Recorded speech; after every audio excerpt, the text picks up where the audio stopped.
We're going to start right here at the fall of Fort Ticonderoga. After the battles of Lexington and Concord in April of 1775, Patriot leaders are going to look for ways to stop the British. They believe that the British are going to attempt to isolate New England from the middle and the southern colonies, because you remember all of the resentment and all of the action is happening there in the New England colonies, specifically in Massachusetts. So they're going to send an army. They think that the British are going to send an army southward from Canada. So in order to prevent the British from doing this, the Patriots decide to take an attack Fort Ticonderoga on Lake Champlain. They think that the fort is a good target for three reasons. Number one, it's strategic. Between Lake Champlain and Lake George, it holds a large supply of cannon and artillery, and it was only lightly defended. If you remember back from the French and Indian War, the British are going to take Fort Ticonderoga from the French at a very, very heavy cost for the British. And so this is the fort that they kind of hold dear to them. So Vermont's Ethan Allen and his troops, called the Green Mountain Boys, lead the attack. Benedict Arnold commands another colonial force, and on May 10th, Allen and Arnold's forces overwhelm the British troops at the fort.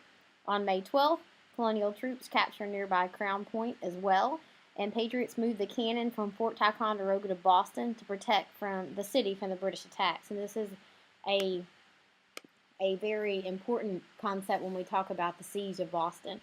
The American victory at Fort Ticonderoga allows the colonists to control the route from Canada into the colonies, and it's going to prevent a British invasion from there. Ethan Allen is going to be hailed as the hero of Fort Ticonderoga, and he becomes very popular among the colonists. Arnold, on the other hand, feels jealous that Allen gets all the fame because he did help, and he eventually will turn against the colonial cause. In 1777, the British forces are going to retake this fort. It was only guarded by a one British sentry, and so when the American colonists show up to take the fort, they simply have to demand surrender from this lightly guarded British fort, and they capture a lot of cannons that are then going to be ordered to be sent to Boston. So let's talk about the Second Continental Congress. In May of 1775, they meet in Philadelphia.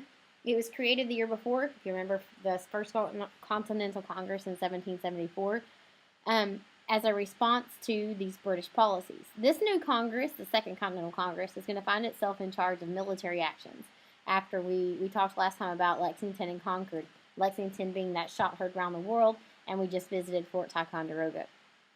The members of the Second Congress are, as a whole, more radical than the first. So they're going to want bigger actions, something that's going to lead to a response from Britain rather than Britain just ignoring what's happening in the colonies. Samuel Adams and John Adams had been reappointed along with Patrick Henry and Richard Henry Lee. John Hancock will serve as president. Virginia is going to send Thomas Jefferson, already known as a champion of human rights and a critic of King George III. George Washington has also been chosen to attend, as has Benjamin Franklin. A major dilemma that Congress faces is in trying to negotiate a peaceful settlement with King George after the Boston Tea Party. Remember, we see this as an act of civil disobedience, but the king is going to see it as criminal activity. And after the battles of Lexington and Concord, when the British soldiers have shed colonial blood on colonial soil, we're going to have to defend that. So while raising an army to protect Massachusetts, Washington is going to help ensure his own military involvement by wearing his uniform every day to the congressional sessions. So he's kind of his own little champion there. After appointing Washington as commander-in-chief of the Continental Army, the Congress is going to turn to the task of enlisting more men in the Army and securing supplies for the troops. So Washington, at the Second Continental Congress, is appointed the commander of this new Continental Army, and will have to figure out a way to supply them and also to train them, because these were just militiamen, not professional soldiers. We're going to skip this one for right now, but we're going to talk about the Olive Branch Petition. So in July of 1775, a few weeks after the Battle of Bunker Hill, and we'll come back and talk about that next week, the colonists made one final attempt at peace with the British. They call this the Olive Branch Petition. It was written by this guy over here, John Dickinson, a Pennsylvania delegate to the Continental Congress. While the petition requested a halt to the war and repeal of the Intolerable Acts, it did speak highly of the relationship between the colonies and the mother country being England. It also reiterated the colony's loyalty to King George III. 48 delegates signed the petition. They do this more out of respect to Dickinson rather than the agreement of the petition itself. So this is the last attempt at peace with England. But King George III is going to refuse to receive the petition, partly because of us seizing the Fort Ticonderoga, probably because of our colonial invasion of Canada to do that.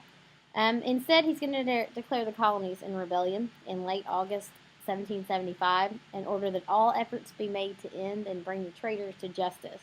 So now the colonists are no longer British subjects to him, they're traitors against the king and against Mother England.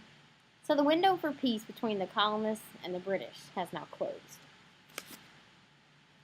The Declaration of Causes and necessity of taking up arms. On the following day of the adoption of the Olive Branch Petition, the Continental Congress approves and issues what's called the Declaration of the Causes and Necessity of Taking Up Arms, written by John Dickinson and Thomas Jefferson. This document also pledged loyalty to King George III. However, it states the Congress believed that the British had a duty to right the wrongs that Parliament and the King had committed against the colonies. So saying that we've been done wrong here, and you need to realize that, King. The document also contained a threat that the failure to recognize colonial rights would lead to the 13 colonies declaring independence from England. So let's look at some discussion questions real quick. What made the Second Continental Congress different than the first? What dilemma did it face? And what military issue did it address? What happened at the Battle of Bunker Hill? What did King George III do when he heard about the battle? We'll have to answer that one next week. And number 3, what was the Olive Branch Petition and how did King George III respond to this? Now let's talk about this guy over here, Thomas Paine. We've already seen some quotes from him. We got one last week in our daily questions, and there's also one on the wall. It's time to part. This pamphlet, Common Sense, is going to be written by Thomas Paine in early 1776. Many colonists believed that the British had unfairly limited the colonial rights. A few believe that the best course of action is declaring independence from England. Believe it or not, this wasn't something that was widespread throughout the colonies. This begins to change with the publication of Common Sense in January of 1776. Written by Thomas Paine, Common Sense outlines arguments in favor of splitting from Great Britain, and various colonial leaders are going to put forth many of these arguments. Thomas Paine's ability to put them in very simple terms that people could easily understand helps support the independence movement, and it's going to spread like wildfire throughout the colonies. Within weeks of its publication, Common Sense is going to sell more than 150,000 copies. The colonial independence movements are also going to grow as we open American ports to foreign trade and encourage colonies to hold constitutional conventions and form state governments. And we know that they're going to do this. And many of the colonists are going to construct their own declarations of independence before the actual formal Declaration of Independence for the 13 colonies is going to be signed. So as we move towards independence, the publication of Common Sense leads tens of thousands to consider Paine's plainly written arguments in favor of breaking away from England. That if they hadn't thought of it before, they're going to think of it now. So a change takes place in the way that the colonists view the conflict with British. Rather than fighting simply to establish our rights as English subjects, we're going to start moving towards this idea of declaring independence and undertaking a revolutionary war, something that's going to change that would establish the broader rights of man. In June, the Continental Congress formally began to consider, as a real possibility, independence, and on June 7th, Virginia delegate Richard Henry Lee introduces a resolution to Congress stating that these colonies are, and of right ought to be, independent states. In order to sufficiently debate and investigate the possibility of independence, Congress postpones the vote on Lee's resolution until July and appoints a committee of 5 to write an official declaration. So this committee is going to be comprised of John Adams, Benjamin Franklin, Robert Livingston, Roger Sherman, and Thomas Jefferson. Jefferson is not yet as well known as he's going to be later. He's selected for his intellect and his writing ability, but also because Congress hopes that including him, he's from Virginia, it would encourage the southern colonies to join this cause for independence. The committee is going to select Jefferson to write the initial draft. Congress adopts Lee's resolution on July 2nd, and they begin debate. After adding amendments and making some changes to what Jefferson had written, Congress accepts the Declaration of Independence on July 4th, 1776. That's one of those keystone dates you need to know, July 4th, 1776. So now let's look at Thomas Jefferson. Who was Thomas Jefferson? Born in 1743 in Virginia, he was born on his parents' plantation in Albemarle County, Virginia. He was a graduate of William and Mary College, and he studied law and then began a career in government service, first as a member of the Colonial Virginia House of Burgesses, and then in the Second Continental Congress. He's noted for his intellect and his writing ability. He was involved in crafting several important works of the independence movement, including the Declaration of Causes and Necessity of Taking Up Arms, and a summary view of the rights of British America, in which he claimed that loyalty to the British Empire and George III was voluntary.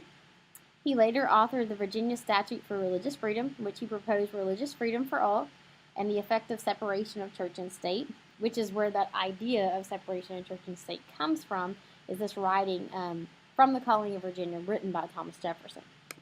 But Jefferson's best known work is his Declaration of Independence, that you guys are memorizing the preamble in the first paragraph from. It's formally going to announce the separation of the colonies from Britain in 1776. In 1789, Jefferson becomes governor of Virginia, and in 1800, he's elected president of the United States, and he will serve for 2 terms. Let's look at this slide, declaring independence. We're going to look at some of the advantages of declaring independence and some of the disadvantages of declaring independence. So those in favor of independence, they want to separate from Britain, are going to point out several advantages.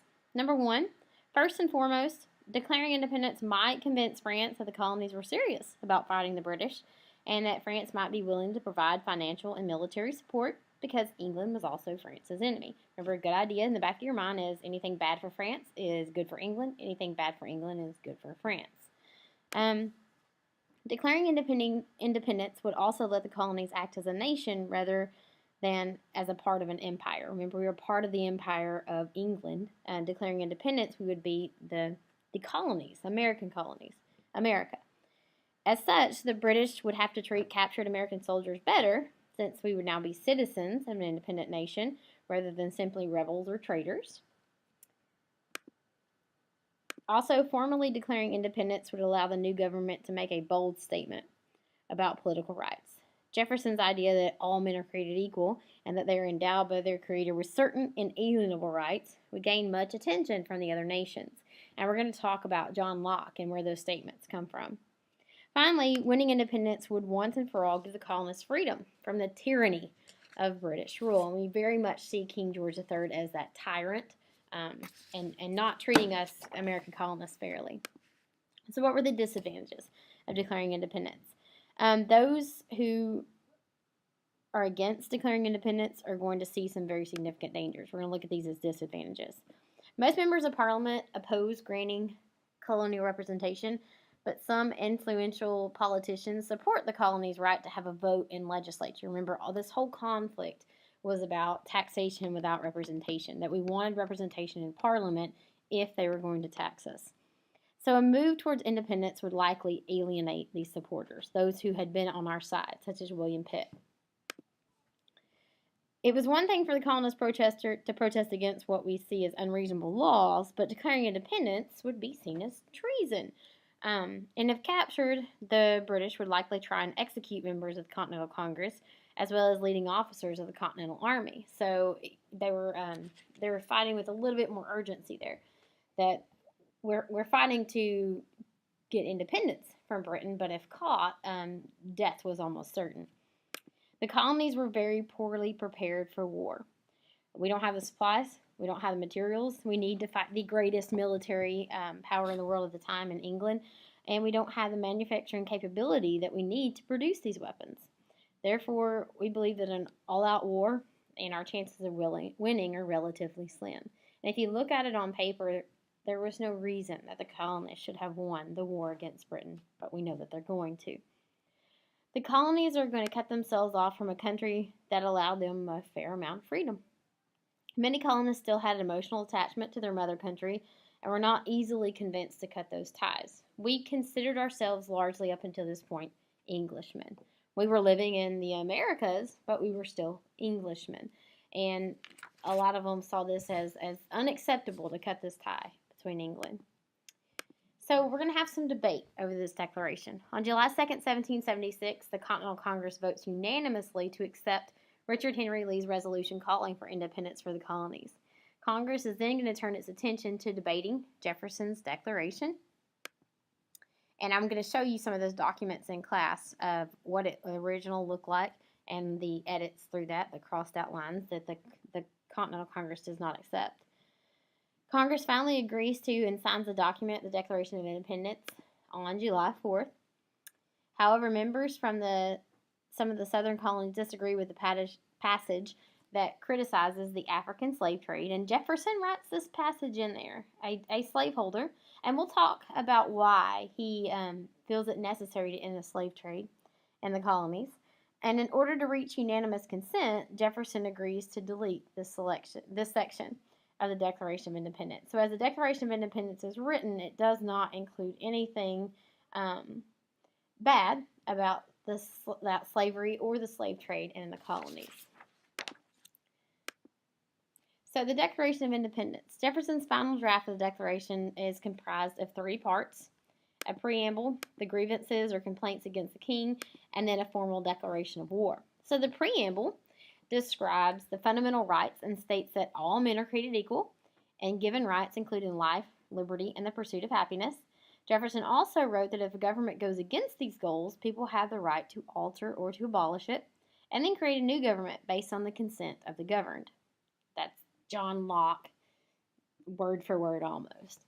Next, a statement of grievances. Grievances, remember, are complaints against the king. We include a list of specific charges against King George III, presenting a specific case against the monarchy to justify our independence. Kind of like when you argue with your mom and you state, but, and you try to justify yourself. That's what we're doing. Included in these charges are statements regarding British troops stationed in the colonies, cutting off trade, obstruction of colonial justice, and you've looked at those on your paper that I gave you. And finally, Jefferson is going to call for a formal declaration of war against Britain. Jefferson and the other members of the Continental Congress who signed the document pledge our lives, our fortunes, and our sacred honor in order to make this separation from England happen. And this is a selection from the Declaration of Independence. We hold these truths to be self-evident, that all men are created equal, that they are endowed by their Creator with certain unalienable rights, that among these are life, liberty, and the pursuit of happiness. And these 3 things right here, life, liberty, and the pursuit of happiness, are your unalienable rights, borrowed directly from John Locke's theories there. That to secure these rights, governments are instituted among men, deriving their just powers from the consent of the governed. That when any form of government becomes destructive of these ends, it is the right of the people to alter or to abolish it, and to institute new government. Creating a national government. Declaration was not a government. Sometimes y'all get confused, Declaration and Constitution. Declaration was that breakup letter, that we're breaking up with you, England, here's why, and we want to go to war in order to make this happen. So we're going to need a system of government because we don't have a king. We've declared independence. So who's going to rule our country? So while the Declaration of Independence was a statement of political and social rights, it's not a detailed plan for a new form of government. So the month that the Declaration was ratified, we began working on drafting a national constitution. The resulting document is what we call the Articles of Confederation. It was sent to the states for ratification in 1777. But because some states still need to resolve their Western land claims, it doesn't receive formal approval until 1781. So that Continental Congress is going to kind of serve as the government until this Articles of Confederation goes into effect. The colonists' experiences under tyrannical British rule make them uneasy with the idea of a very powerful central government with authority over all the colonies. So the Articles, therefore, are not going to provide a strong national government. They call for a firm league of friendship. According to the Articles, each state has a single vote in a national legislature, modeled on Parliament, but each state would also keep its sovereignty, so its right to act as an independent nation if it so chose. So Virginia could stand on its own and act as Virginia rather than acting as a part of the colonies. They were just simply friends with the other colonies. Other weaknesses have become evident in later years, such as a lack of an executive branch or central court system. The national government is also going to lack the ability to collect taxes and have no means of enforcing the laws that it creates. In 1787, many are going to believe that the national government created by the colonies, or created by the Articles, was too weak to be effective, and a convention held in Philadelphia to fix these deficiencies is ultimately going to produce a new constitution. Let's talk about some questions here. We're going to go back and revisit the Articles of Confederation when we talk about the Constitution and how the Constitution was a complete rewrite of the Articles of Confederation. So let's look at 4 questions here. Number 1, what aspect of common sense made it so popular in early 1776, and what was the purpose of this pamphlet? Number 2, what was the Committee of Five and who was on it? Why was Jefferson selected to write what became the Declaration of Independence? Number 3, what were some of the advantages of the colonies declaring independence? What were some of the disadvantages? And what are the 3 sections of the Declaration of Independence? And what is the purpose of each?